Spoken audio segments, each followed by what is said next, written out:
დილამშვიდობის საქართველოში 11 საათია და გაცემა დღეს ნიუსრუმი ბრუნდება პირდაპირ ეთერში. მე ლელა ბაღდავაძე ვარ. დღევანდელ გაცემას კი ანალიტიკოსი ზურაბ ბატიაშვილი გახსნის. გაცემის პირველ ნაწილს სოფლიო პოლიტიკურ პროცესებს დაუთმობთ, უკვე მეორე ნაწილში კი სრულად საქართველოზე ვისაუბრებთ, მათ შორის ვისაუბრებთ მორიგ მწვავე ანგარიშზე, რომელსაც ჩვენს ქვეყანაში შეფრულ ვითარებაზე დღეს უკვე ევროსაბჭოს საკონტო ასამბლეა განიხილავს. დაგველოდეთ, ჩვენი პირველი სტუმარი ზუსტად 1 წუთში შემოგვიერთდება, იქამდე კი ეთერი დაუთმოთ ახალი ამბების მოკლედობაში. დემოკრატიული ინსტიტუტების ფუნქციონირება საქართველოში ამ სახელწოდებით ევროსაბჭოს საპარლამენტო ასამბლეა დღეს საქართველოს შესახებ დებატებს გამართავს და რეზოლუციას უყრის კენჭს. რეზოლუციის პროექტში აღნიშნულია, რომ საქართველოში დემოკრატიული უკუსვა განუწყვეტლივ გრძელდება, ისევე როგორც გრძელდება სამოქალაქო საზოგადოების პოლიტიკური ოპოზიციისა და განსხვავებული აზრის წინააღმდეგ მიმართული ზეწოლა. თბილისის საქალაქო სასამართლომ შრომითი ექსპლუატაციის საქმეზე ბრალდებული დამნაშავე ცნოდა 8 წლით თავისუფლების აღკვეთა მიუსაჯა. სასამართლოს მიერ გამოკლეული მტკიცებულებების მიხედვით ბრალდებული დაზარალებულს ძალადობითა და მუქარით აიძულებდა მის მაღაზიაში ანაზღაურების გარეშე ემუშავა. საქმის მასალების თანახმად დაზარალებული ასევე მოწყალების თხოვნასაც იძულებით ეწეოდა, ხოლო მიღებულ თანხას ბრალდებული თავად ითვისებდა. უკრაინამ ოკუპირებულ ყირიმსა და რუსეთის სამხრეთ რეგიონებში მდებარე სამხედრო და ენერგეტიკულ ობიექტებზე დარტყმები გააგრძელა. ბოლო 2 დღის განმავლობაში განხორციელებული შეტევების სამიზნე ქერჩის რაიონის საწვავის ინფრასტრუქტურა, ნავთობტერმინალები და ყირიმის მომარაგებისთვის მნიშვნელოვანი სატრანსპორტო კვანძები გახდა. იერიშების ფონზე ქერჩის ხიდზე მოძრაობა დროებით შეჩერდა.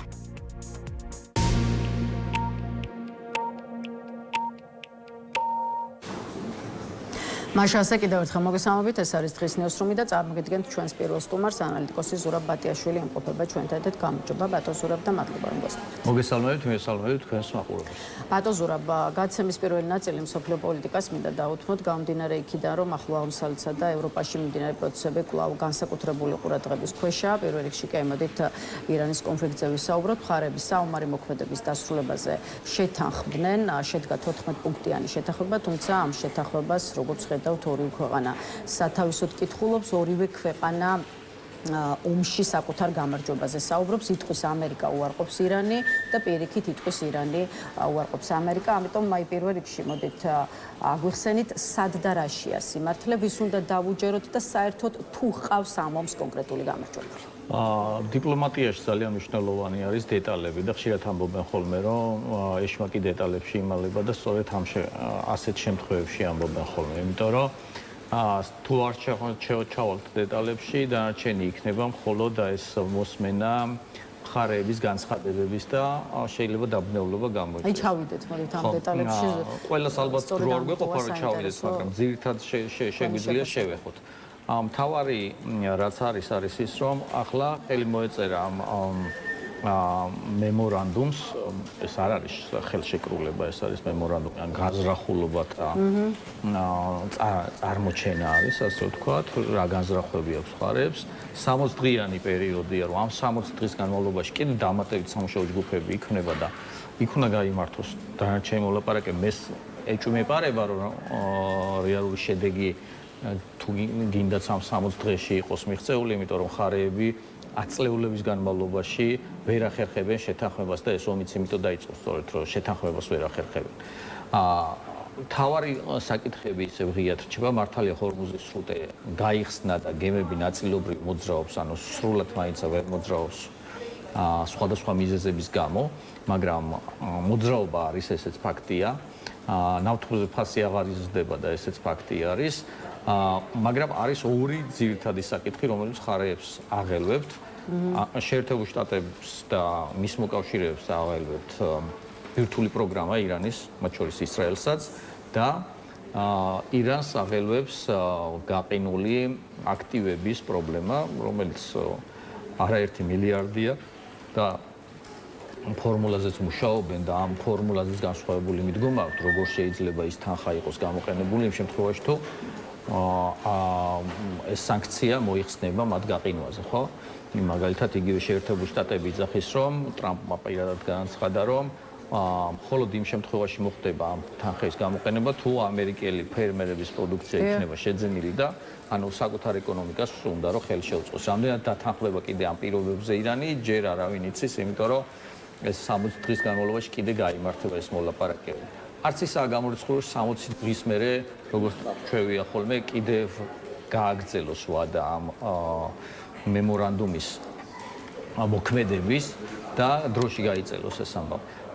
კიდევ ერთი დიდი ფაქტორი არის ისრაელის ფაქტორი. ამ შეთანხმებაში ისრაელი საერთოდ ნახსენები არ არის, თუმცა ნათქვამია რომ უნდა შეწყდეს და საბრძოლო მოქმედებები ლიბანის ტერიტორიაზე. ლიბანში მოგეხსენებათ ჰეზბოლა ძალიან აქტიურია, ჰეზბოლა როგორც ირანის ეგრეთ წოდებული პროქსი ძალა ყველაზე ძლიერი რომელიც მოქმედებს ახლო აღმოსავლეთში და ისრაელი სწორედ მის განადგურების ოპერაციას ახორციელებს. ხო აი ამ ლიბანის ფაქტორზე და მეორე მხრივ ისრაელის პოზიციაზე აუცილებლად გითხავთ სულ რამდენიმე წუთში, იქამდე აი დეტალებზე მინდა ჩაგეკითხოთ, რომელიც შესაძლოა, რომელშიც შესაძლოა ეშმაკები იმალებოდეს. ანუ ლიბანში ესეც ერთ-ერთი დეტალია. მაშინ საერთო ჯამში ეს მემორანდუმი რომელიც გამოქვეყნებული, აი ტექსტის დღევანდელი ვარიანტი, რა შეფასების გაკეთების საფუძველს იძლევა. აი რიგი ანალიტიკოსი ქართველ მიმომხილველს გულისხმობ, ფიქრობს, რომ თუ კი საბოლოო შეთანხმება სწორედ აი ამ არსებული პირობებით მოხდა,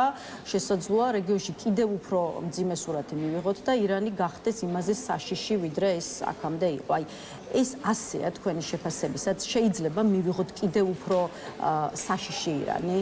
კიდევ ერთხელ პირობები ჯერჯერობით, ანუ დეტალები ბოლომდე გარკვეული არ არის, მათ შორის ეს იქნება საბოლოო შეთანხმება. ბევრი თუ არის ამ შემთხვევაში და არავინ იცის ეს მაგალითად იგივე ეს თანხები როგორ იქნება გამოყენებული. შეერთებული შტატების პოზიცია რომ მხოლოდ სურსათის შესაძენად, ну ეხლა ირანს თუ გადაეცა თავის შეხედულებისამე, გასაგებია რომ მათ შორის შეიარაღებისთვისაც შეუძლია ეს გამოიყენოს, მაგრამ ჩვენ არ ვიცით ჯერ ამ იგივე თანხების საკითხზე რა შედეგი იქნება საბოლოოდ. აი ისე ლიბანსაც უნდა დაუბრუნდეთ, იმიტომ რომ ისრაელში მოსალოდნელი არჩევნები. ისრაელში არჩევნები ნიშნავს იმას, რომ მის მოქმედ მთავრობას უნდა წარდგეს როგორც წარმატებული და გამარჯვებული მთავრობა. ამიტომ და გააკეთეს კიდეც კაბინეტის წევრების განცხადებები, რომ ისინი ისრაელის თავდაცვის ძალები ლიბანში უსაფრთხოების ზონიდან არ გავლენო. ეს არის ისრაელის თავდაცვის მინისტრის მიერ გაკეთებული შეზღუდული შეტაკებები მაინც გრძელდება, თუ ადრე ისრაელის არმია დაინახავდა მეორე მხარეს მებრძოლს და ჰეზბოლას მებრძოლს და უბრალოდ თანადგურებდა ყოველგვარი გაფრთხილების გარეშე. ახლა იმ შემთხვევაში უხსნის ცეცხლს თუ იქიდან იყო თავდასხმა. ანუ მაინც ბოლომდე ეს საკითხი გადაწყვეტილი არ არის და დასრულებული არ არის, ისევე როგორც დასრულებული არ არის ღაზა სექტორში არსებული სიტუაცია. იმიტომ ბევრი რამ არის, რომელიც ერთმანეთზე არის გადაბმული და ახლო აღმოსავლეთში ყოველთვის ასე არის, რომ ორჯერ ორი ნებისმიერი ციფრი შეიძლება მიიღოთ გარდა 4-ისა, იმიტომ რომ ყველა საკითხი ერთმანეთზე გადაჯაჭვული არის, ყველა საკითხი ერთმანეთთან კავშირში არის და ერთის ასე ვთქვათ, გადაჭრა არ ნიშნავს იმას, რომ მეორეც ავტომატურად და ამ კონტექსტში ბატონზურაბ, აი რამდენად სწორია მაშინ ისრაელის მისამართით იგივე ამერიკის შეერთებულ შტატებს კონდეს გარკვეული პრეტენზიები. ხა ერთია ვთქვათ ირანის შეთანხმება ამერიკის შეერთებულ შტატებთან, მაგრამ მეორეა ხა ისრაელი, რომელსაც მისი დღის წესრიგი აქვს. შესაბამისად, აი სწორია თუ არა ისრაელი და მისი ხელისუფლება, როცა აი როგორც ჩანს ბოლო დროს არ ლავირებს ისე როგორც ეს უნდა ამერიკის შეერთებული შტატების პრეზიდენტს. ნუ ქვეყნების ინტერესები ყოველთვის განსხვავდება ერთმანეთისგან, რაც არ უნდა ახლოს იყვნენ ისინი ერთმანეთთან, იგივე შეერთებული შტატები და ისრაელი, ხო?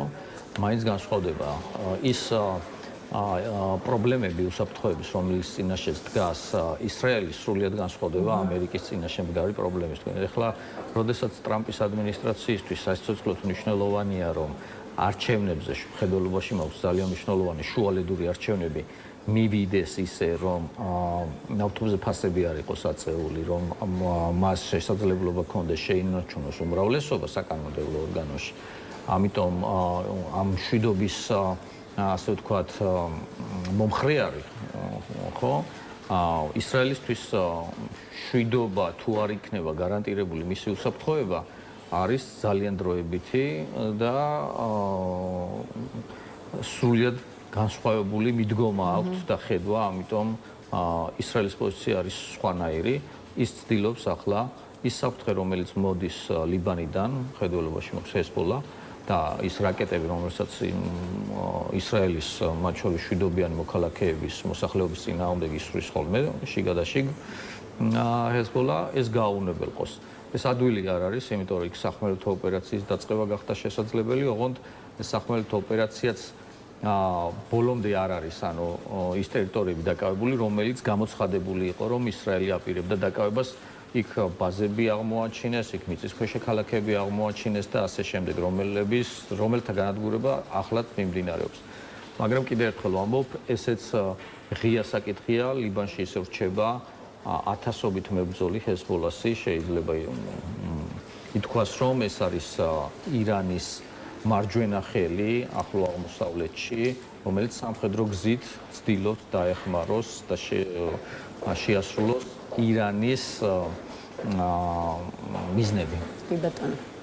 ირანის კონფლიქტთან დაკავშირებული თემა ბუნებრივია დიდი და ფართოა, თუმცა დრო რომ სწორად გავანაწილოთ, აი მოდით ახლა უკვე ევროპაში გადმოვიდეთ და მის შუაგულში მიმდინარე ომის შევაფასოთ, სხვა შორის უკრაინა ბოლო დროს არ მხოლოდ რუსეთთან მიმდინარე ომის გამო ყურადღების ცენტრში, არამედ სხვა პერიპეტიების გამოც, მათ შორის მას საკმაოდ დაეძაბა ვოლოდიმირ ზელენსკის გულისხმობ ამ კონკრეტულ შემთხვევაში ურთიერთობა პოლონეთის პრეზიდენტთან აღმოჩნდა, რომ ორი ქვეყანა და ორი პრეზიდენტი საერთო წარსულსა და საერთო ისტორიაზე ვერ თანხვდებიან.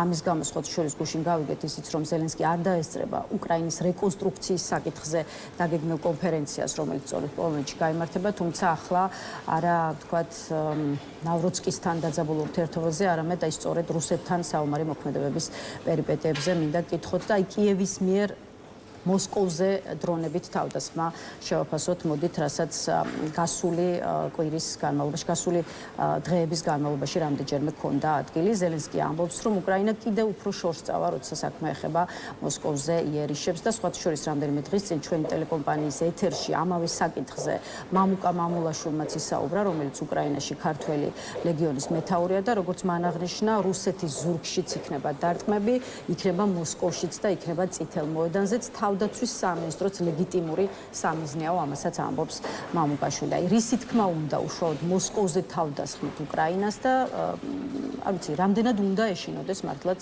მოსკოვს.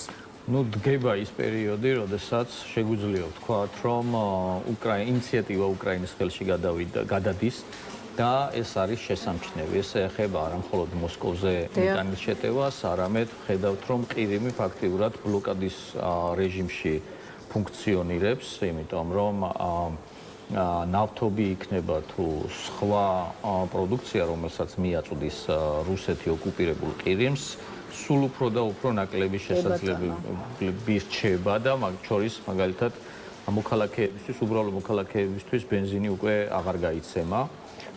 ეს იმის ნიშანი არის, რომ რუსეთს აქვს სერიოზული პრობლემები, ლოჯისტიკური, არა მხოლოდ მიწოდების თვალსაზრისით, არამედ წარმოების თვალსაზრისით. წარმოების თვალსაზრისით ვნახეთ, რომ მთლიანი ევროპის ნაწილში, რუსეთის ევროპულ ნაწილში აღარ დარჩა ქარხანა, ნავთობგადამამუშავებელი ქარხანა, რომელზეც უკრაინას არ მიეტანოს იერიში.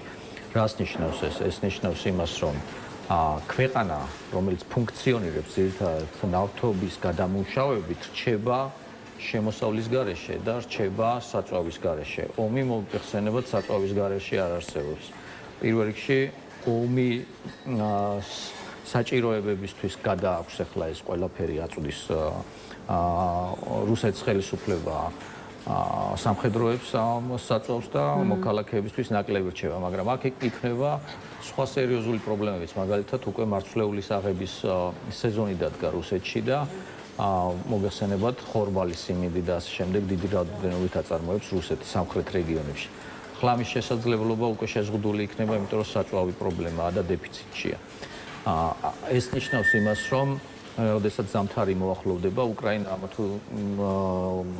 ასე თუ ისე გამოძებნა გზები, როგორ გადაწყვიტოს ენერგეტიკული პრობლემა, მაგრამ რუსეთს ეს გამოცდილება არ აქვს. ზამთარში დადგება ენერგეტიკული პრობლემის წინაშე და შეიძლება გათხოვის პრობლემა იყოს რუსეთში და რუსეთში როგორი სიციოებია ყველამ კარგად ვიცით. აი ყველა ეს მიზეზი თავის მხრივ იძლევა იმის ვარაუდის საფუძველს, რომ ომი რუსეთმა შესაძლოა იმაზე ადრე დაასრულოს უკრაინაში, ვიდრე ეს ვლადიმერ პუტინს სურდა და სხვათა შორის ამასობაში და ბარემ აქვე გითხავთ, როგორც ჩანს, აი მაგალითად დონალდ ტრამპის კეთილგანწყობის მოპოვებაც შეძლო, ყოველ შემთხვევაში ახერხებს, როგორც ჩანს ამას ვოლოდიმირ ზელენსკი, ყოველ შემთხვევაში ასეთ რამეს წერს Financial Times-ი დღეს დაგხვდა დილით ეს სტატია და აი მოკლე ამონარიდი ამ მასალიდან ტრამპმა ზელენსკის უთხრა რომ აღფრთოვანებულია უკრაინის სამხედრო წარმატებით. აი რამდენად ჩანს მართლაც რომ ტრამპი უფრო კეთილგანწყობილი ხდება უკრაინის მხარდაჭერის გაძლიერებისადმი და შესაბამისად რამდენად უნდა ველოდოთ ამერიკის შეერთებული შტატების მხრიდან რუსეთზე ზეწოლის გაძლიერებას სწორედ იმისთვის რომ ომი რაც შეიძლება მალე დაასრულოს. ომი მალე ვერ დასრულდება, იმიტომ რომ პუტინის გადმოსახედიდან ეს არის მისი უსაფრთხოების საკითხი. რატომ? იმიტომ რომ ომი თუ დასრულდება იმ რა მოუვა საინტერესოა. მაგას ვამბობ, რომ როდესაც საუბარია ომის დასრულებაზე, აქ იგულისხმება არსებული ფრონტის ხაზი, რაც პუტინის შემთხვევაში და პუტინის გადმოსახედიდან წარმატება ნამდვილად არ არის. როდესაც პუტინი ომს იწყებდა უკრაინაში, მისი მიზანი დონეცკის რამდენიმე სოფლის აღება არ იყო, მისი მიზანი იყო მთელი უკრაინის ხელში ჩაგდება. ეს თუ ვერ მოხერხდა და ომი ასე დასრულდა ამ შედეგით, ხო? მაშინ მას მოკითხავენ, რისთვის შეეწირა მაშინ 1,5 მილიონი ჯარისკაცი დონეცკის სამი სოფლის აღება შეეწირა. ანუ ეს ნიშნავს, რომ პუტინის პირადი უსაფრთხოების საკითხი დგება. ამიტომ პუტინი ამას ვერ დაასრულებს. სანამ პუტინი არსებობს, ეს ომი იქნება. პირადი უსაფრთხოების, ანუ მხოლოდ თანამდებობიდან წასვლა არ ემუქრება. არა, რა თქმა უნდა, რუსეთში, ახლა რუსეთის ისტორია ვინც იცის, კარგად მოიხსენება, რომ მხოლოდ თანამდებობიდან წასვლა არ არის. ასევე წარუმატებელი იყო მაგალითად პირველი მსოფლიო ომის დროს ნიკოლოზ მეორე და რა დაემართა მას და მის ოჯახს, ყველას კარგად გვახსოვს, ხო? ამიტომ ეს კარგად იცის პუტინმაც. ის ამიტომ ვერ შეაჩერებს. ახლა შეიძლება ხდებოდეს რა ჭაობში არის ჩაფლული და ამ ჭაობიდან გამოსვლა უნდა, ოღონდ ჭაობში ჩაფლულის კაცის არ იყოს, რაც უფრო მეტ მოქმედებებს აკეთებ, უფრო მეტად ეფლობი ამ ჭაობში. ამიტომ ნაკლებად წარმომიდგენია ახლა რომ საღმა აზმა გაიმარჯოს რუსეთში, ის ბოლომდე შეეცდება რომ სიტუაცია შემოაბრუნოს, უბრალოდ შემოbrunების საშუალება აღარ არის ტექნოლოგიურად იმდენად წინ წავიდა უკრაინა, რომ ამის საშუალებას არ მისცემს. ახლა მაგალითად წელიწადში უკრაინა უკვე 7 მილიონ დრონს აწარმოებს. 7 მილიონი დრონი ნიშნავს 7 მილიონ შეტევას რუსეთის ტერიტორიაზე, 7 მილიონ წერტილს. და ეს ყველაფერი ახლა იწყება, ეს პიკი არ არის, ეს არის უბრალოდ დასაწყისი.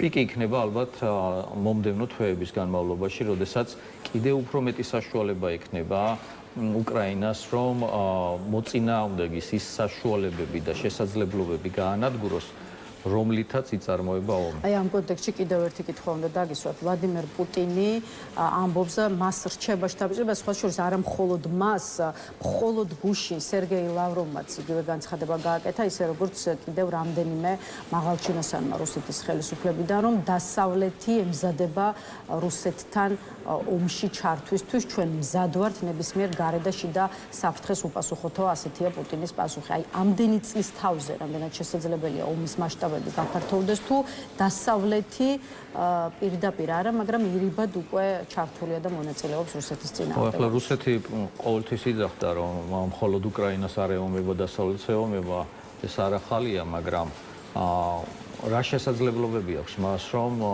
დასავლეთი ამ შემთხვევაში უკვე ნატოს წევრი ქვეყნები იგულისხმება, ხო მეტი არავინ რჩება იქ. რა შესაძლებლობები აქვს ახლა ისეთი განსაკუთრებული რუსეთს, რომ ნატოზე მიიტანოს შეტევა. ეს ნიშნავს იმას, რომ საპასუხო დარტყმის შედეგად უბრალოდ ფიზიკურად განადგურდებიან, ხო, ანუ აღარ რჩება მარტო უკრაინა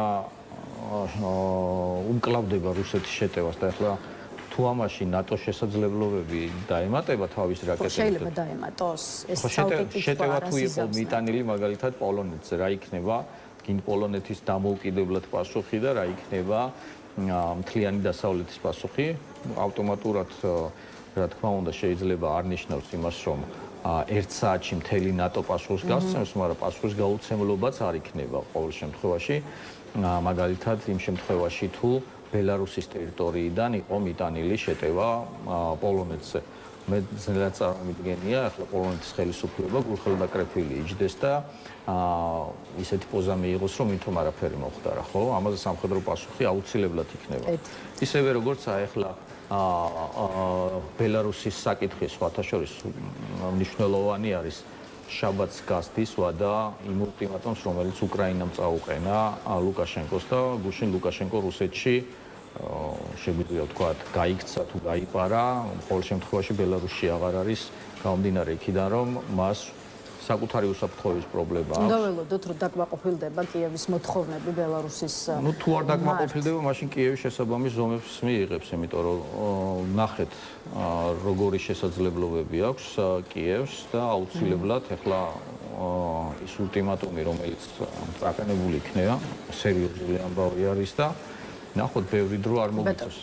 უკრაინის კონტექსტში ბატონზურაბ კიდევ ერთი, როგორც ვიცით, ახლა ხან 15 ივნისს ევროკავშირის ქვეყნებმა ერთხმად დაამტკიცეს უკრაინსა და მოლდოვისთვის მოლაპარაკებების პირველი ოფიციალური თავის გახსნა, თუმცა აი მედიის ინფორმაციით უნგრეთი მოლაპარაკებების დარჩენილი კლასტერების გახსნას საჭიანურებს. კიევი ივლისის შუა რიცხვებისთვის ელოდებოდა მოლაპარაკებების 6-ვე კლასტერის გახსნას, თუმცა როგორც აი პოლიტიკო წერს, ეს ვადები რისკის ქვეშაა, რადგან სამშაბათს, ანუ გუშინ უნგრეთმა წინააღმდეგობა გაუწია ბლოკის 27 წევრის სახელით ევროპული საბჭოსა და ევროკომისიისთვის წერილის გაგზავნას, რომელშიც ევროკავშირის დედაქალაქების ერთობლივი პოზიცია იქნებოდა ჩამოყალიბებული. აი, რას შეიძლება პეტერ მადიარის მთავრობის ეს პოზიცია ნიშნავდეს? რამდენად მაღალია იმის რისკი, რომ მადიარის მთავრობამაც უკრაინის გაწევიანების საკითხზე ორბანის მთავრობის აი ცნობილი კრიტიკული და წინააღმდეგობრივი პოზიცია შეინარჩუნოს. მადიარი ნამდვილად არ არის ორბანი, ნამდვილად არ არის პრორუსი და ნამდვილად არ არის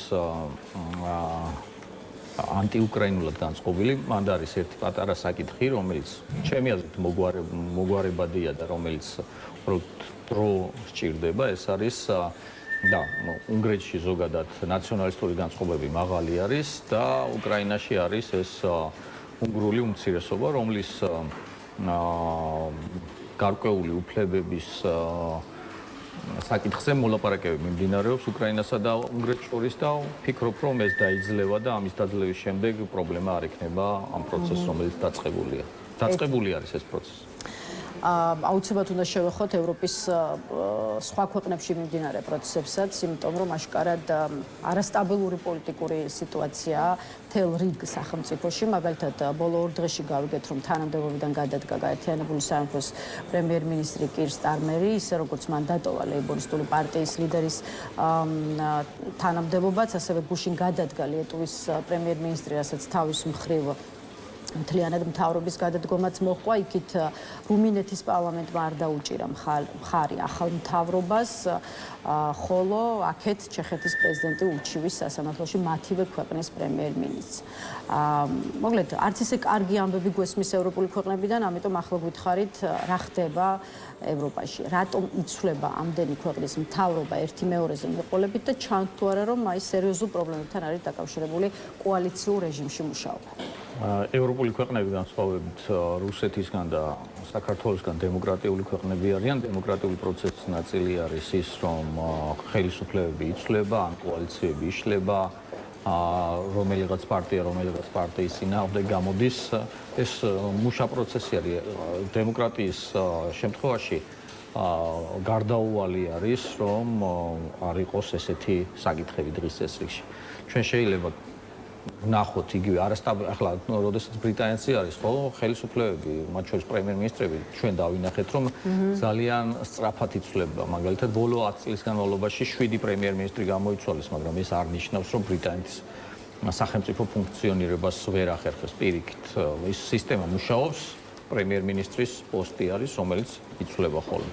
ეს არის განსხვავება დემოკრატიასა და ავტორიტარიზმის შორის. როდესაც ავტორიტარიზმში ხელისუფლება იცვლება ავტომატურად მერე მთელი სისტემა ჩამოიშლება ხოლმე არ შეიცვლება. კირ სტარმერის წასვლაზე გეტყვით რა განცხადება მოვისმენთ გუშინ ქართულ ოცნებაში. საბანკო უმრავლესობის ცალკეული წარმომადგენელი ფიქრობს, რომ სტარმერის გადგომა მაგალითია, როგორ აკონტროლებენ არაფორმალური ოლიგარქიული ძალები ევროპის ქვეყნების მმართველ კლასს, მას ბევრი ბინძური საქმე აკეთებინეს და როცა აღარ დასჭირდათ, გადადგომა მოსთხოვესო, ასეთია ოცნების წევრების პოზიცია.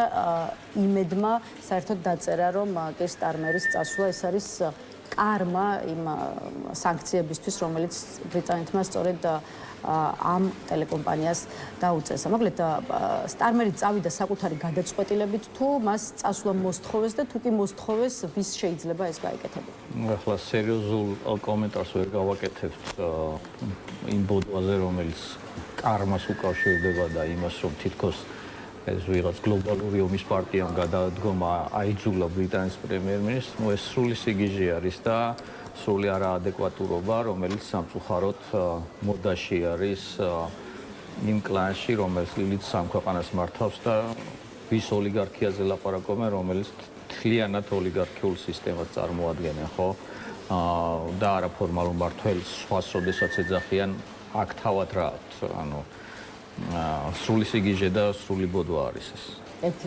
პატოზურაბ, კიდევ ერთი ქვეყანა და იქ მიმდინარე პროცესები და დღეს ამით დავასრულებთ. უცხოური მედიის ინფორმაციით, ურსულა ფონ დერ ლაიენი და მარტა კოსი ემზადებიან სომხეთში ვიზიტისთვის ევროკომისიის პრეზიდენტი და ევროკომისარი გაფართოების საკითხებში, როგორც მედია იწყება ერევანს 1 ივლისს ეწევიან. ვხედავთ, როგორ განიცდის ქვეყანა რუსეთის მხრიდან ინტენსიურ და თანმიმდევრულ ზეწოლას, ამიტომ ვიზიტი მხარდაჭერის ძლიერ სიგნალს გაუგზავნის სომხეთსო გამოცემა პოლიტიკოსს ეუბნება ევროკავშირის ერთ-ერთი თანამდებობის პირი. აი მართლაც რა სიგნალი და მესიჯია ბოლო 2 თვის განმავლობაში ურსულა ფონ დერ ლაიენის უკვე რიგით მეორე ვიზიტი სომხეთის დედაქალაქში. სომხეთმა ამ ისტორიული არჩევნების დროს გააკეთა თავისი ცივილიზაციური არჩევანი, მისი ადგილი არის ევროპაში, დასავლურ ცივილიზაციაში და არა რუსეთში.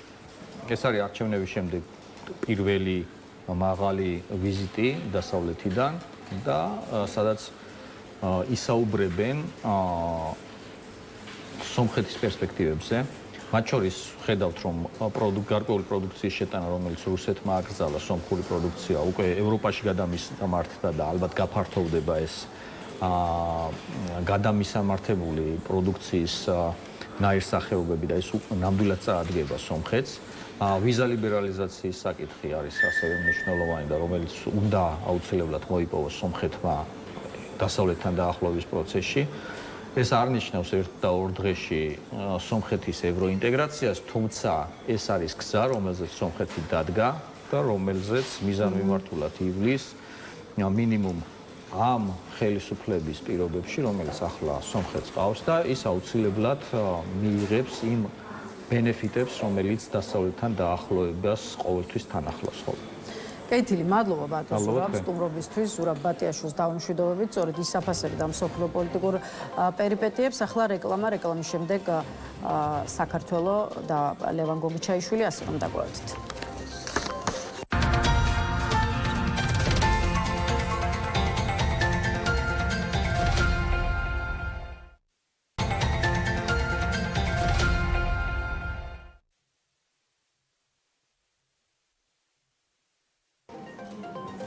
მაშა ასე რეკლამა დასრულებულია, ბრუნდებით პირდაპირ ეთერში და გვერდდება ჩვენი კიდევ ერთი სტუმარი პარტია გახარია საქართველოს ერთ-ერთი ლიდერი ლევან გოგიჩაიშვილია ჩვენთან ერთად. გამარჯობა ლევან და მადლობა რომ შემოგვერთით. ლევან, დავიწყოთ მოდით აქტუალური საკითხების შეფასება. პირველ რიგში კი მორიგი საერთაშორისო დოკუმენტი, რომელიც საქართველოში შექმნილ სიტუაციას შეეხება. დღეს უკვე ევროსაბჭოს საბანკო ასამბლეა განეხილავს ჩვენი ქვეყნის შესახებ ანგარიშს დემოკრატიული ინსტიტუტების ფუნქციონირება საქართველოში, ასე ქვია დოკუმენტს, რომელშიც მწვავე შეფასებები გვხვდება, მათ შორის ნათქვამია, რომ საქართველოში დემოკრატიული უკუსლა გამოწყვეტლივ გრძელდება, ისევე როგორც გრძელდება სამოქალაქო საზოგადოების პოლიტიკური ოპოზიციისა და განსხვავებული აზრის წინააღმდეგ მიმართული ზეწოლა და ასე შემდეგ ანგარიში ვრცელია და სავსე შეიძლება ითქვას უამრავი კრიტიკული ჩანაწერით. აი რა შეფასება უნდა მიეცეს იმ ფაქტს, რომ უკვე ლამის ყოველ კვირა საქართველოს შესახებ მწვავე ანგარიშებს ვისმენთ სხვადასხვა ევროპული სტრუქტურები კულტურის მხრიდან და როგორი დღე ელოდება ჩვენს ქვეყანას დღეს ისევ სტრასბურგიდან, თუმცა ევროპარლამენტის შემდეგ ახლა უკვე ევროსაბჭოს საპარლამენტო ასამბლეაზე. მოგესალმებით, მოგესალმებით მაყურებელს. ასეთი გადაწყვეტილებები ასახავს იმ რეალობას, ამწუხაროდ, რაც საქართველოში არის. რა თქმა უნდა, კონსტიტუციური ბალანსი ამ ქვეყანაში დარღვეულია, არ არსებობს არანაირი თქვათ ურთიერთ გადაზღვევის მექანიზმები ინსტიტუციური თვალსაზრისით, იმიტომ რომ პარლამენტის სასამართლო და მთავრობა ეს სამი შტო ხელისუფლების ფაქტობრივად ერთი ადამიანის ხელში არის კონცენტრირებული.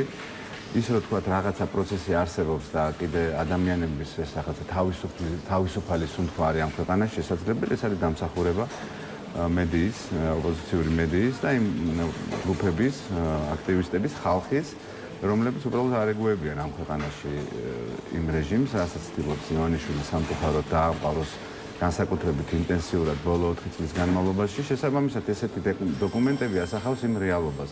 ეს სამწუხაროდ რეალობა არის. ანუ არანაირი დოკუმენტი არ არსებობს თუ არ იქნება ამის რეალობა და ეს რეალობა ამ ქვეყანაში დამდგარი არის. ეს რეალობა დამდგარი არის, როდესაც მიმდინარეობს მართლმსაჯულების გამოყენება თავისუფალი აზრის წინააღმდეგ, მართლმსაჯულების გამოყენება თავისუფალი სივრცეების წინააღმდეგ, როდესაც არც სასამართლო, არც გენერალური პროკურატურა, არც საგამოძიებო უწყებები არ დგას თავის ადგილას, დისფუნქციური არის იმ თვალსაზრისით, რომ თავის ბუნებრივ როლს არ ასრულებს ქართული ოცნების პარტიულ დავალებებს და გენერალური პროკურატურა, რომელიც დღეს ახლა პარლამენტში თავის გამოსვლით არის დაკავებული, ეს ადამიანი არ არის გენერალური პროკურორი, ეს არის ივანიშვილის პირადი გენერალური პროკურორი, ქართული ოცნების გენერალური პროკურორი და მარტივ მაგალითს გეტყვით, მაგალითად დღევანდელი გენერალური პროკურორი მიყვება მაგალითად ბიძინა ივანიშვილის ინტერვიუს იმედზე 2024 წლის, როდესაც მან პირადად ჩვენ პარტიას და პარტიის ლიდერს მუხარები გამოუცხო და შესაბამისად განაცხადა, რომ ჩვენ ეს ყველაფერი დაალაგებული გვაქვს, ჩვენ ყველაფერი თაროზე გვაქვს შემოდებული და ეს ყველაფერი გაგრძელდება და აი პირდაპირ იმ გეგმას მიყვება, ხო? ბატონი გვარაკიძე, რომელიც თავის ფუნქციას არ ასრულებს, რომელიც არასათანადოდ ებრძვის ამ ქვეყანაში კორუფციას, იმიტომ რომ ახლა წარმოუდგენელი არის ახლა ქართული ოცნების ნებისმიერი ამომრჩეველი რო გააჩერო, თქვა დღემდე შემორჩენილი ამომრჩეველი, ნუ გეტყვის რომ ახლა კალაძე უფრო კორუმპირებულია ვიდრე ღარიბაშვილი. მარტივი კითხვა არის, აი კალაძე უფრო კორუმპირებულია თუ ღარიბაშვილი? რა თქმა უნდა, ყველა იტყვის რომ კალაძე უფრო კორუმპირებულია, მაგრამ რადგან ახლა პირადი ინტერესი და პირადი ბრაზი ქონდა ივანიშვილს, შესაბამისად ღარიბაშვილი დაიჭირეს, კალაძე გადარჩა, თორე ნუ კალაძე არის წარმოუდგენელი კორუფციის, ახლა სასადილოებს ქურდავს ადამიანი, მისი უწყებები, მისი მონიტორინგის და მისი პასუხისგებლობის ქვეშ არსებულ დაწესებულებებს ყველაზე სენსიტიურს ბაღებს წარმოიდგინეთ და უფასო სასადილოებს. ბაღებში ჩვენი შვილები დადიან, ამ ქვეყნის მოქალაქეების შვილები დადიან, სასადილოებში ჩვენი ზრდასრული სამწუხაროდ, ანუ არა კეთილდღეობაში მცხოვრები ადამიანი. აი ამ აქედან ბაღებიდან რო ფულს მოიპარავ და უფასო სასადილოებიდან ფულს მოიპარავ. ანუ საერთოდ რაზე არის? ან რა ქრისტიანობაზე, რა ადამიანობაზე, ცხოველი ხარ, ჩვეულებრივი და აი ესეთი დამოკიდებულება აქვს პროკურატურას, როდესაც მაგალითად კოლცენტრებს ებრძვის, ვითომ იჭერს უშიშროების უფროს, მაგრამ კოლცენტრები ისე მუშაობს. გენერალური პროკურატურის სამწუხაროდ ვარაკიძე გადაიქცა ბიძინა ივანიშვილის პირადი ბოღმების და პირადი რაღაც ანგარიშსწორებების ინსტრუმენტად. სახალხო დამცველზე რას ფიქრობთ, ახლა უკვე ეს გითხარით, დღეს გიორგი გვარაკიძეს გენერალურ პროკურორს უსმენს პარლამენტი, აი გუშინ კი სწორედ სახალხო დამცველმა ლევან იოსელიანმა წარუდგინა პარლამენტს ადამიანის უფლებების კუთხით საქართველოში შექმნილ ვითარებაზე ანგარიში. ლევან იოსელიანი კი ბატონო, წინა სახალხო დამცველებისგან განსხვავებით ქართული ოცნებისა და ნაბიჯების ესე ვთქვათ, შეფასებისას კრიტიკაში გარკვეულ ზღვარს იცავს, თუმცა არც კრიტიკის დაფიქსირებას ებდება. ამის მიუხედავად თქვენი პარტიის დეპუტატი წევრებისგან მან გუშინ მაინც საყვედური მიიღო, მაგალითად ლევან იოსელიანს გიორგი შარაშიძემ ასე მიმართა, მწერალთა კავშირის თავმჯდომარედ კი არა აურჩევი ხართ პარლამენტს, სახალხო დამცველი ხართ, ხალხი თქვენგან გმირობას, კაცობას, ვაჟკაცობას ითხოვს, საჭირო ადამიანთან ყოფნა, მაღაროელებთან სასამართლოებში დემონსტრაციებზე. ეს იყო გიორგი შარაშიძე, ხოლო თქვენი პარტიის კიდევ ერთი წევრი დეპუტატის ვიკა ფილფანის შეფასება კი საერთოდ ის იყო, რომ სახალხო დამცველი საკუთარ თავსაც ვერ იცავს არათუ სხვებს და ქართული ოცნების დეპუტატებს მის ნაცვლად მოუწიათ მისთვის დასმულ კითხვებზე პასუხის გაცემა. რას ერჩით ლევან იოსელიანს, პირადად თქვენ თუ გაქვთ მის მიმართ პრეტენზიები და რა დაინახეთ ზოგადად პარლამენტში მისი გუშინდელი მოსმენისგან? კიდევ ერთხელ, რაც შეეხება ბატონ ლევანს, მე არ ვერჩი ბატონ ლევანს, ლევანი თავის თავს ერჩის. თუ ჩვენ შევაფასებთ, შეიძლება ბევრ მაყურებელს არ უნახავს და უბრალოდ მაშინ ავხსნი ამ პრეისტორიას, რატო მაგალითად მოუწიათ ჩვენ წარმომადგენლებს ასეთი სიტყვებით შეფასება. პირველი, ესე იგი მარტივი კითხვა დაუსვეს ბატონ ლევანს, რომ რასაც წერთ ანგარიშში სიტყვიერად, აი რამოდენიმე სიტყვით შეგიძლიათ რომ გაიმეოროთ, რომ ეს ასეა? ანუ რა თქვენ დაწერეთ? უბრალოდ რაც დაწერეთ, რაზეც ხელი მოაწერეთ, ეხლა თუ შეგიძლიათ ორი სიტყვით იგივე გაიმეოროთ და თქვათ, სიტყვიერად თქვათ, რომ რაც აქ წერია, მე ყველაფერს ვეთანხმობ და ეს ვერ ვათქმევინეთ ადამიანს. ადამიანმა ვერ თქვა საკუთარი ანგარიშზე ვერ მოყვა, ანუ ვერ გადმოსცა. და რომ ვინც მიაქცია ყურადღება, ხო, ამ სხდომებს მანამდე იყო საკომიტეტო განხილვები. ანუ ლევან იოსელიანს იცავდა ქართული ოცნება და ლევან იოსელიანს მაგალითად საუბრობდა ქართული ოცნება. რაც შეეხება, თქვათ, კი, მწერალთა კავშირი მაგ იგულისხმება, ანუ თუ შენ ამას წერ, ეს შეგიძლია შენ ილაპარაკო და ეს არ არის ჩვეულებრივი მოცემულობა ამ ქვეყანაში. სახალხო დამცველი, ეს არ არის კაბინეტური თანამდებობა. ლევან იოსელიანს ახლა თუ გონია რომ რაღაცა თანამდებობაზე არის და მანქანა ემსახურება და მაგარი ის არის თავისი რაღაც სახლობლში მაგარი ტიპი არის, ესე არ არის. სახალხო დამცველზე დიდი პასუხისმგებლობაა და დიდი მორალური, რაღაცა ეთიკური არაფერი არ არის ამ ქვეყანაში, განსაკუთრებით იმ პერიოდში, როდესაც ხდება ადამიანების ტოტალური შევიწროება და ადამიანების ტოტალური უფლებების დარღვევა ამ ქვეყანაში. სწორედ ეს იყო განპირობებული, რომ ლევან რაც დაწერე, შეგიძლია რომ გაიმეორე 5 წუთი რომ ისაუბრო ამ პრობლემებთან დაკავშირებით. ადამიანმა ვერ აღმოხმა და იყო მან პრეტენზიები, მერე გაჩნდა კითხვები, ეს რითი არის განპირობებული, რა ვალდებულებები აქვს ლევან იოსელიანს? ეს ვალდებულებები მის თანამდებობაზე დანიშნაზე არის თუ მაგალითად მის კომპანიებს რო აპატია სახელმწიფომ რაღაცა დაიჭვები გაქვთ პირადად თქვენ. ანუ ფაქტები არის მარტივი რა. მისი ოჯახის წევრები არიან ენერგეტიკულ ბიზნესში, მისი ოჯახის წევრები სარგებლობენ იმ პრივილეგიებით, რასაც გასცემს სახელმწიფო, მისი ოჯახის წევრები იღებენ ლიცენზიებს, ოპერირებენ ბიზნესში, შეზღუდვა არ გააჩნიათ, ენერგობიზნესი, ეს არის თავიდან ბოლომდე ეს ხო რეგულირებული ბიზნესი არის. ეს ხო არ არის რაღაცა სადღაც იყიდე და მე წადი და სხვა ადგილას გაყიდე. ამას სახელმწიფო აკონტროლებს ამ ბიზნესს და ეხლა ყველა დევნაშია, ყველა განსხვავებული აზრი, ყველა შემომწირველი და როგორ ხდება ანუ რაღაც მილიონების ჩამოწერა მათ კომპანიებზე, მის ნათესავებისთან დაკავშირებულ კომპანიებზე. ეს კითხვებს მე ჩვენ კი არ ვინმეს რამეს არ ვაბრალებთ.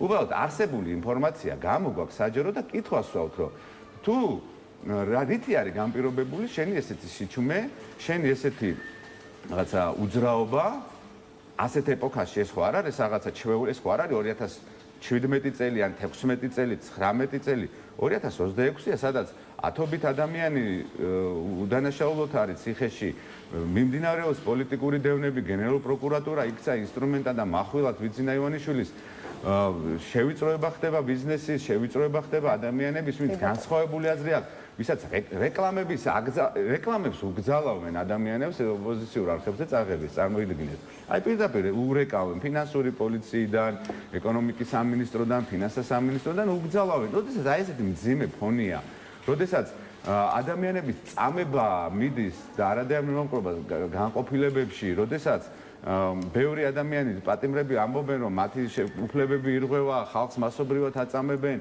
სისტემური დანაშაულებებია, შენ სახალხო დამცველს, რომელსაც არ შეგიძლია საკუთარი დაწერილის ფან მე არ ვაკრიტიკებ ანგარიშს. ანგარიში ძალიან ობიექტური არის, მაგრამ ადამიანმა ეს ვერბალურად ვერ გამოთქვა. ვერ გამოთქვა და ჩვენ დავსვით კითხვები ეს ხო არ არის განპირობებული რომ რაღაცა შეღავათები გაქვთ თქვენ ოჯახს ამ ენერგობიზნესთან ჩვენ უბრალოდ კითხვები დავსვით ჩვენ ბრალდებები არ მიმდინარე კვირა დატვირთულია პარლამენტისთვის გუშინ სახალხო დამცველს მოусმენეს დღეს თქვენც აღნიშნეთ რომ ამ წუთებში გენერალური პროკურორის მოსმენა მიმდინარეობს პარასკევს არა ხვალ აუდიტის სამსახური არის კი ბატონო და უკვე პარასკევს 26 ივნისს პარლამენტში ირაკლი კობახიძე მოვა რომელიც დეპუტატების წინაშე ყოველწლიური მოხსენებით წარდგება ეხლა ალბათ თქვენი პარტიის დეპუტატებს პრემიერთანაც ექნებათ კონკრეტული კითხვები ამიტომ ახლა გითხარით რა არის ის რაც უკვე ირაკლი კობახიძისგან ყველაზე მეტად გაინტერესებთ აი პირადად თქვენ რა კითხვას დაუსვავდით დღეს რომ პარლამენტში იყოთ და ისია არ ჩახსნილიყო რის გამოც საკანონმდებლო ორგანოს მანდატის გამოყენება ვერ შეძლო. არა, ჩვენ მე შახსის გამო არა, მე არაკონსტიტუციურად შემიჭყვიდეს უფლებამოსილება. პირდაპირ მნიშვნელობით კონსტიტუცია დაარღვია ქართულმა ოცნებამ, მაგრამ ნუ ეს ახლა წარსული არის, მაგას ახლა არავინ არ მოგლეთ რა კითხვები გაქვთ კი ბატონო ირაკლი? არა, კითხვები იქნება ბუნებრივი ახლა თქვენ ეთერში ახლა ნამდვილად არ ვისაუბროთ. ძალიან ბევრი კითხვა არის ახლა კობახიძესთან მიმართებით, დაწყებული პოლიციის განყოფილებებში წამებიდან დაწყებული, დამთავრებული კორუფციით, დამთავრებული მისი ტყუილებით, მათყო არა, კობახიძე მათყო არა.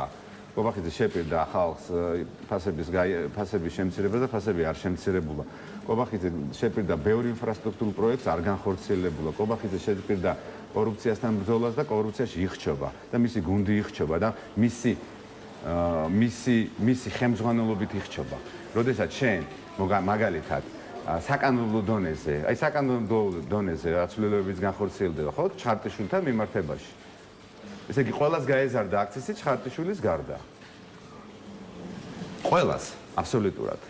იმიტომ რომ ჩხარტიშვილი პრივილეგიურ მდგომარეობაში არის ბოლო 30 წელი ამ ადამიანმა ამოჭამა ეს ქვეყანა რა ვალი გვაქვს ამ კაცის უბრალოდ კითხვას ვსვავთ ამ კაცს რომელმაც ავიცი დაიწყო ხალხის ძარცვით მე ყველა პროცესში აი რა ვალი აქვს სახელმწიფოს ქართულ ხალხს რა ვანი აქვს ვანო ჩხარტიშვილთან რომელიც სულ ესეთ პრივილეგიურ მდგომარეობაში არის თელი ცხოვრება პრივილეგიურ მდგომარეობაში იმ დაწყებული 90-იანი წლებიდან ძალიან კომფორტულად იყო სააკაშვილთან მის კონსტიტუციასაც დაუჭირა მხარი არასდროს მას მონაწილეობა არ მიუღია რაღაცა პერიოდი მე მისი მითითებით ბევრი ადამიანი არის ხო რაღაცა პოლიციასთან საქმე დაიჭირა ბევრმა ადამიანმა და ეხა კიდე ამ მდგომარეობაში უბრალოდ რა ვალი გვაქვს ამ ადამიანის კითხვა ისმევა ლეგიტიმური კაცი რომელიც მთელი ცხოვრება სქემებით კაცმა რომელმაც საკუთარი მეგობარი გაძარცვა ბადრი პატარკაციშვილი რომელიც ქონებაც იყო მასზე გადაფორმებული როდესაც ის გარდაიცვალა რაღაცა რომელიც გარდაიცვალა აი ეს ქონებები ადგენა მიიტაც ამ ადამიანმა ჩვეულებრივი მარადიორი იყო ხო საკუთარი მეგობრის გარდაცვლილი მეგობრის ქონება აქვს მიტაცებული ეხა სიგარეტთან მიმართებაში რაც ხდება მარტო იმ პერიოდში როდესაც მე ვიყავი პარლამენტში რამდენი კანონპროექტი შემოდიოდა ამ ადამიანის პირადი გამდიდრებისთვის ხო სიგარეტის აქცისთან ხან რაღაცა კოლოფებს უმცირებდნენ აი რაღაცაირად რომ ამ ადამიანის ეს საწამლავი რომელსაც ყველაზე დაკავშირებული მაგრამ ეს კონკრეტული ადამიანი ერთი არის კორუფცია არის როდესაც მაგალითად კორუფციის ფაქტი არის როდესაც შენ მაგალითად პაპაშვილებს ჩამოაწერ მრავალ ათეულ მილიონიან ვალდებულებებს სახელმწიფოს წინაშე. ესეც კორუფცია არის. როდესაც შენ ხარ პრემიერ-მინისტრი და ხელს აწერს რომ აი რაღაცა პაპაშვილებს იმ 25 კორუმპირებულ ოჯახს შენ ჩამოაწერ იმას ჯარიმებს და თქვათ იმას დასდევ პენსიონერს რომელმაც ვერ გადაიხადა ავტობუსში ფული და აი ამ ჯარიმის გამო სულს ამოხდი რაღაცა ინკასოებს ადებ და აი ამ ოლიგარქიულ ოჯახებს და აი ამ რაღაცა საქართველოს რაღაცა მართლა გაქურდვით გამდიდრებულ ხალხს შენ შეღავათებს უკეთებ ესეც კორუფცია არის არ დაგვჭა სამწუხაროდ ბევრი დრო აი თქვენ რეკლამები ახსენეთ რომლის მიტანაც ბიზნესს ეკრძალება ოპოზიციურ არხებზე ახლა სწორედ რეკლამის თემაზე უნდა დაგისვათ ბოლო კითხვა თუმცა ამ შემთხვევაში საქმე ეხება იმედთან კომერციული ურთიერთობების შეჩერებას იმ იმედთან რომელიც რამდენიმე თვის წინ დასანქციერდა დიდი ბრიტანეთის მხრიდან აი ბოლო 2 დღეში როგორც ირკვევა ორმა მსოფლიო ბრენდმა თქვა უარი ამ არხზე რეკლამის განთავსებას განთავსებაზე.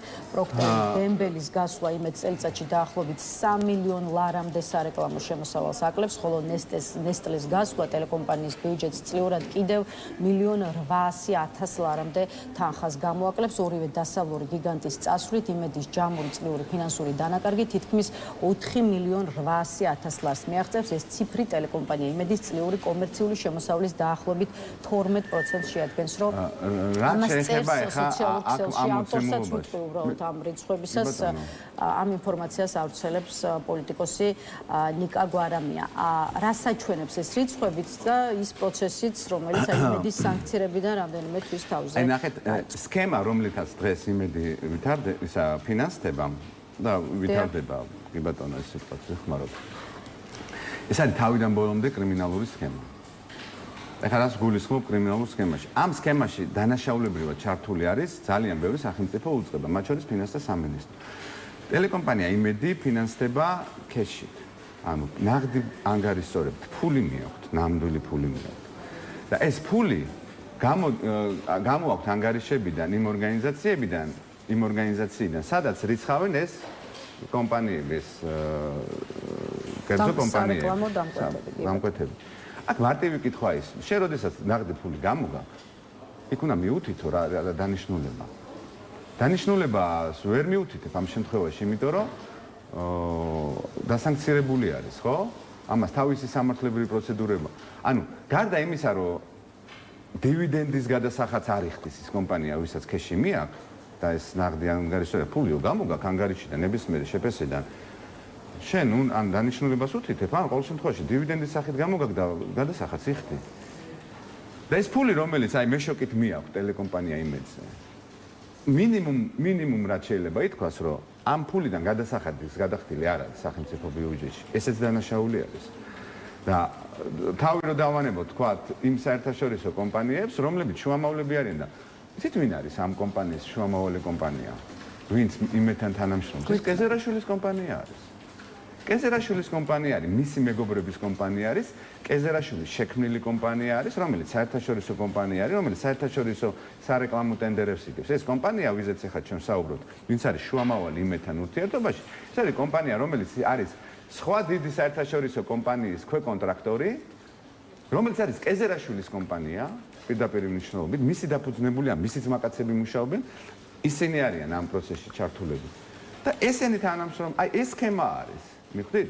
იმედი, ივანიშვილი, კეზერაშვილი, სადაც ეს ორი ადამიანი, იქ არის სუფულის გათეთრება, კოლ-ცენტრი, შავი ფულის ტრიალის სქემები, უბედურება, ამ ხალხს სხვანაირად არ შეუულიათ. ეს ხალხი არის კრიმინალური მენტალიტეტის ხალხი არის, ისინი ბიზნესმენები ხო არ არიან, ისინი სქემის ხალხი არის. სახელმწიფო ძალაუფლებით გამდიდრებული ხალხი არის და შესაბამისად იმედის დაფინანსების ეხანდელი სქემაც თავიდან ბოლომდე კრიმინალური არის და დანაშაულის ნიშნებს შეიცავს. მადლობა ლევან კიდევ ერთხელ სტუმრობისთვის. დღეს ამით დავასრულოთ. ლევან გოგიჩაიშვილს დავიმშვიდობებით. დღის ნეოსრომიც ამით დასრულებულია. ერთმანეთს ხვალთ 11 საათზე შევხვდებით. ნახვამდის. დიდი მადლობა.